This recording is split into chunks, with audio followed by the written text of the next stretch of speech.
नमस्कार। डी भारत खबर और भारत मन 24 की तरफ से ये साझा प्रोग्राम हमने आज शुरू किया है। आज हम बात करेंगे उत्तर प्रदेश के मछली शहर 74 लोकसभा सीट के बारे में। सभी प्रत्याशियों का आज हम विश्लेषण करेंगे और जानेंगे राजेश यादव से। हमारे कार्यक्रम में आए बहुत बहुत धन्यवाद आपका। आपसे हम जानना चाहेंगे कि अभी तक समाजवादी पार्टी ने मछली शहर सीट से अपने प्रत्याशी के नाम की घोषणा नहीं की है। वहां पर कई दावेदार हैं समाजवादी पार्टी की तरफ से। आप कुछ महत्वपूर्ण ऐसे लोगों का नाम बताइए जो भारतीय जनता पार्टी को फाइट करके चुनाव हरा सके। आलोक जी, जैसा कि आप बात करें मछली शहर लोकसभा की, तो मछली शहर लोकसभा में अगर हम पीडीए गठबंधन की बात करते हैं तो प्रत्याशी तो हर सीट पर ज्यादा होते हैं। आपको पता होगा दावेदार काफी लोग होते हैं, लेकिन कुछ ऐसे चुनिंदा दावेदार होते हैं जिन पर पार्टी को ध्यान देना चाहिए।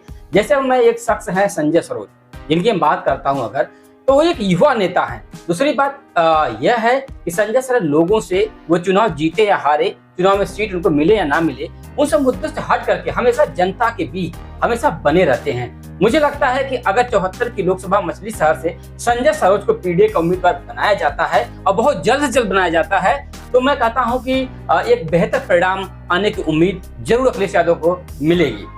संजय सरोज की बात आप कर रहे हैं तो संजय सरोज जो है केराकत विधानसभा से चुनाव हार चुके हैं। शायद इसलिए समाजवादी पार्टी इन्हें लोकसभा का उम्मीदवार या दावेदार नहीं मान रही है। देखो आलोक जी, जिस बात को आप बोल रहे हैं कि संजय सरोज वाकई चुनाव हारे थे, लेकिन वहां जो टिकट था ना, वो इतने कम समय के लिए टिकट दिया गया था। इतने बड़े क्षेत्र का एक व्यक्ति कैसे दौरा कर सकता है, कैसे लोगों से मिल सकता है। लेकिन संजय सरोज जितनी अथक मेहनत की, उस अथक मेहनत में बीजेपी लहर में 10,000 वोटों से हार जाना एक बहुत कहे कि उनकी थोड़ी से पहले अगर टिकट मिल गया होता ना, जीत जाते। लेकिन अखिलेश यादव को मैं जो पीडीए गठबंधन कर रहा है, अखिलेश यादव को मैं यही कहना चाहूंगा कि बहुत जल्द से जल्द अगर संजय सरोज को 74 की लोकसभा मछली शहर प्रत्याशी बनाया जाता है, जल्दी टिकट का बंटवारा हो जाएगा, तो मैं कहता हूं कि वाकई वो जो विधानसभा हारे थे, तो वाकई इस बार हो सकता है कि संजय सरोज अखिलेश यादव की उम्मीदों पर खरा उतरे और 74 की लोकसभा पीडीए के उम्मीदवार की रूप में जो कि अखिलेश यादव को मिले। इस बार लोकसभा के चुनाव में समाजवादी पार्टी ने अपने कुछ ऐसे पैराशूट प्रत्याशी उतारे हैं जो चुनाव से पहले कभी उस जिले के दावेदार या प्रत्याशी नहीं रहे। तो आपको लगता नहीं है कि इससे समाजवादी पार्टी को एक बड़ा नुकसान हो सकता है? देखिए आलोक जी, अगर मैं बात करता हूं पैराशूट उम्मीदवार की, तो हर पार्टियों में पैराशूट उम्मीदवार आते रहते हैं। और कुछ तो ऐसे पैराशूट होते हैं, बहुत पैसे वाले होते हैं, जिनकी पहुंच अच्छी होती है, तो खास करके ऐसे पैराशूट वाले उम्मीदवार तो आते रहते हैं, हर पार्टियों में है।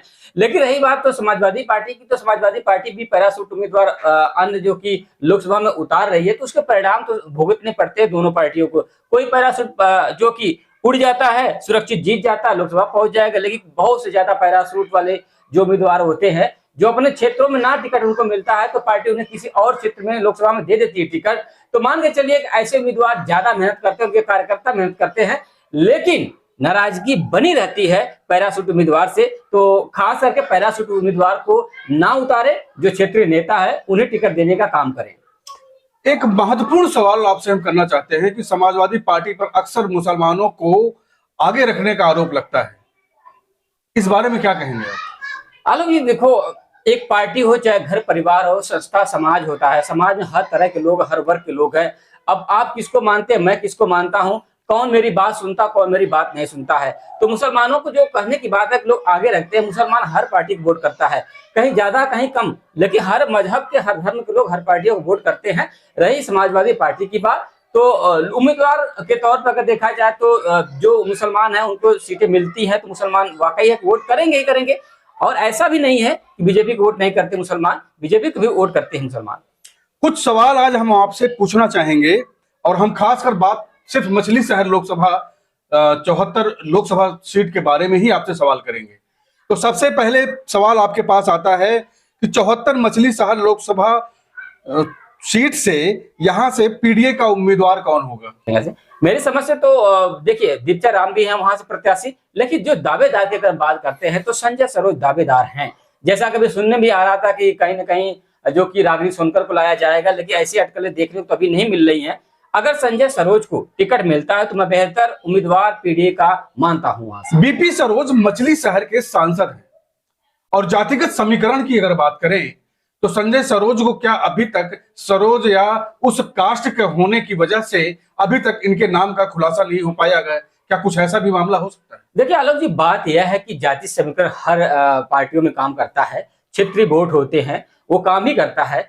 अगर बीपी सरोज जैसे बीजेपी के सांसद हैं, अगर उन्हें बीजेपी अगर दोबारा आजमा देती है तो संजय सरोज को अगर पीडीए की तरफ आजमाया जाता है तो इसका असर जरूर पड़ेगा, क्योंकि जाति वोट है वो बढ़ जाता है दोनों तरफ, तो इसका असर देखने को मिलेगा। इसे लगता है कि अभी इसी कारण बीजेपी भी अपना पत्ता नहीं खोल रही है और पीडीए भी अपना पत्ता नहीं खोल रही है।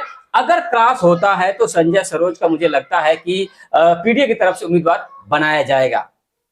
एक महत्वपूर्ण सवाल आपसे यह है कि उत्तर प्रदेश लोकसभा चुनाव में समाजवादी पार्टी का जिस तरीके से रुख होना चाहिए, उनके नेताओं को, उनके कार्यकर्ताओं का, मुझे लगता नहीं है। कई समाजवादी पार्टी के नेता, जैसे अभी हाल में ही मनोज पांडे ने दल बदल करके पार्टी से बाहर हो गए और आरोप क्या लगाया समाजवादी पार्टी पर कि ये राम को नहीं चाहते या राम भक्त नहीं है, तो क्या इसका सीधा असर समाजवादी पार्टी के ऊपर पड़ेगा? देखो, जिस प्रकार से आरोप प्रत्यारोप लगाया जाता है आलोक जी, सबसे बड़ी बात होती है कि जब आप समाजवादी पार्टी के टिकट से उम्मीदवार बने हुए हैं, अपने जो राम की बात की जा रही है कि अटकलें लगाई जा, अखिलेश यादव ने राम का विरोध किया, तो ऐसे तो हो ही नहीं सकता ना कि राम और कृष्ण तो एक ही है, विरोध कैसा?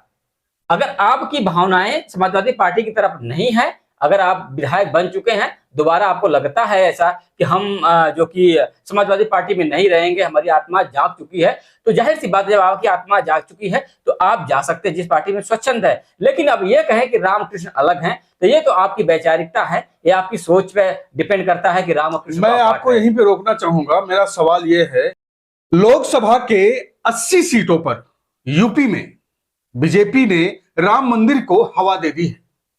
ऐसे में समाजवादी पार्टी और कांग्रेस के गठबंधन को आप किस रूप में देखते हैं? क्या ये समाजवादी पार्टी और कांग्रेस का गठबंधन भारतीय जनता पार्टी का उत्तर प्रदेश के लोकसभा चुनाव में मुकाबला कर पाएगा? देखिए आलोक जी, जहां तक आप कह रहे हैं कि राम की हवा, राम सबके हैं, जो लोग मानते हैं ठीक है, लेकिन मुद्दा राम का नहीं है। राम आज न कल, हमेशा सदा से, सदियों से रहे हैं। त्रेता से राम हैं और द्वापर से कृष्ण हैं, ठीक है, ये सब हमारी आस्था के प्रतीक है, हम लोग मानते भी हैं। रही बात राजनीति को, राजनीति राम और कृष्ण से नहीं होती है आलोक जी। राजनीति होती है आपके क्षेत्र में स्वास्थ्य कैसा है, आपके देश में विकास कैसा है, आपके देश में रोजगार है कि नहीं, वादे किए जाते हैं। यह राम और कृष्ण की बात नहीं है। आप अपनी जनता को क्या दिए, राम ने जो जनता को दिया, क्या ये सरकार, वर्तमान सरकार दे रही है? इस प्रकार का प्रोपोगंडा आपने देखा कि गोरखपुर में कांड हुआ, एक जो कि व्यक्ति को थाने में ले गए, वहां मार दिए, तो क्या ये राम राज्य की हम उपासना कर सकते हैं? इसमें राम राज्य की कल्पना कर सकते हैं? तो बात राम राज्य की नहीं है, बात यह है कि राजनीति और राम राज्य दोनों अलग भाइयों, ये समझिएगा आप लोग। क्योंकि मेरा कहने का तात्पर्य यह है कि राजनीति में सबको न्याय मिलना चाहिए। शिक्षा की बात हो, रोजगार की बात हो, स्वास्थ्य की बात हो, और राम राज्य अगर स्थापित करना है तो आप इन चीजों पर काम करेंगे तो राम का राज्य स्थापित हो जाएगा। नहीं तो आप केवल राम की मूर्ति को रख करके, पीछे एक कहावत होती है, मुख में राम बगल में छुरी, ऐसी कहावत यथार्थ हो रही है इसमें यूपी में। एक महत्वपूर्ण सवाल आपसे हम करना चाहेंगे कि मुलायम सिंह यादव की समाजवादी पार्टी और अखिलेश यादव की समाजवादी पार्टी में कितना अंतर है? देखिए आलोक जी, मुलायम जी जो कि जमीन से संघर्ष किए थे, लेकिन मैं ये भी कहूंगा कि अखिलेश यादव को संघर्ष का जो फल था वो दिया गया है उनको, और उस फल को लेकर के लोगों के बीच हैं। लेकिन संघर्ष, मुलायम सिंह का जो दबदबा था केंद्र की राजनीति में, वो अखिलेश यादव की दबदबा नहीं है। ना तो उतनी सीटें हैं कि दबदबा बना पाए, चाहे वह राष्ट्रपति का चुनाव हो, चाहे प्रधानमंत्री का चुनाव हो, मुलायम सिंह यादव दमखम के साथ लगे रहते थे। लोग पूछते भी नेताजी नेताजी करते थे। तो आपने सुना होगा वो भाषण जब अटल बिहारी वाजपेयी ने कहा था लोकसभा में कि उत्तर प्रदेश में मुलायम सिंह यादव को कोई मात नहीं दे सकता, तो वो भाषण यथार्थ था। वही एक अलग नेता थे, जमीन से उठ करके उन्होंने राजनीति खड़ी की थी, और उस बुलंदी को न्यू पे अखिलेश यादव चल रहे हैं। देखना है कि इन्हें कब जो कि सफलता मिलती है अपने व्यक्तित्व के आधार पर। यूपी में बेरोजगारी का मुद्दा हो, 69,000 शिक्षकों की भर्ती का मामला हो, आए दिन पेपर लीक का मामला हो, एक समय ऐसा भी था कि अगर छोटी छोटी घटनाएं उत्तर प्रदेश में घटती थी तो समाजवादी पार्टी से लेकर लोहिया तक सड़क पर होते थे, आंदोलित होते थे। लेकिन आज वो माहौल दिखाई नहीं पड़ता है, क्या कारण? देखो, कारण यह है कि आप देख ही रहेंगे सरकार की जो बातें हैं, आप देख ही रहे हैं सामने। 640 दिन 69,000 शिक्षकों को आपने देखा कि लखनऊ के उसी गार्डन में जो कि आंदोलन करते रहे, धूप छांव बारिश सबका उन्होंने जो कि सबके नीचे बैठे रहे, लेकिन उन्हें न्याय नहीं मिला। सिसकते हुए रोते हुए गले मिल करके वो अपने घरों को लौटे हैं, उन्हें न्याय मिला नहीं मिला न्याय। और आप सोचिए कि इस राम राज्य में कैसे कल्पना करेंगे आप, जिन दलितों को पिछड़ों को न्याय नहीं मिला, उस राम राज्य में आप कैसे करेंगे बात राम राज्य की? महत्वपूर्ण सवाल आपसे यह है कि अखिलेश यादव लोकसभा के 80 सीटों पर जिस तरीके से अभी तक समीकरण दिखाई पड़ रहा है, 17 सीटों पर समाजवादी पार्टी ने कांग्रेस के साथ गठबंधन किया है और आज ही की खबर है कि कमेरावादी पार्टी की पल्लवी पटेल ने इंडिया गठबंधन से किनारा कर लिया है। तो ऐसे में आपको लगता नहीं है कि समाजवादी पार्टी को कहीं ना कहीं कुछ ना कुछ नुकसान जरूर इसमें होगा? देखिए, बात क्या होती है आलोक जी, ना लोग जब किसी संस्था समाज से जुड़ते हैं ना, तो लोग अपना वर्चस्व बनाना चाहते हैं। तो लोग अखिलेश यादव पे जिम्मेदारियां थोप रहे हैं और उनसे अपना काम करवाना चाहते हैं। अब करो, अब ठीक है, पल्लवी पटेल को लगा होगा ऐसा, उनकी भी आत्मा जाग गई होगी, लेकिन जब किसी ना समाज संस्था में आप जुड़े रहते हैं तो वहां ऊंच नीच होता रहता है, ये आपको मालूम होगा। अब पल्लवी पटेल को लगता है कि हम बहुत बड़े अपने जाति नेता हैं या समाज के नेता हैं या अखिलेश यादव से बड़ी नेता हैं, तो वो लड़ सकती है कमेरा ग्रुप से अपने, वो उनका विचार है और राजनीति स्वच्छंद है, डेमोक्रेसी है भारत की, कोई भी लड़ सकता है। लेकिन जो संगठन में एकता होती है ना, वो पल्लवी पटेल कहीं ना कहीं उसको जरूर भूल रही है, चाहे वो दबाव में हो, चाहे वो खुद की उनकी विचारधारा। आपने हमारी वीडियो को देखा, इसलिए आपका बहुत बहुत धन्यवाद। आपसे गुजारिश है कि अपनी राय जरूर रखें, कमेंट करना, सब्सक्राइब करना और शेयर करना ना भूलें। जय हिंद, जय भारत।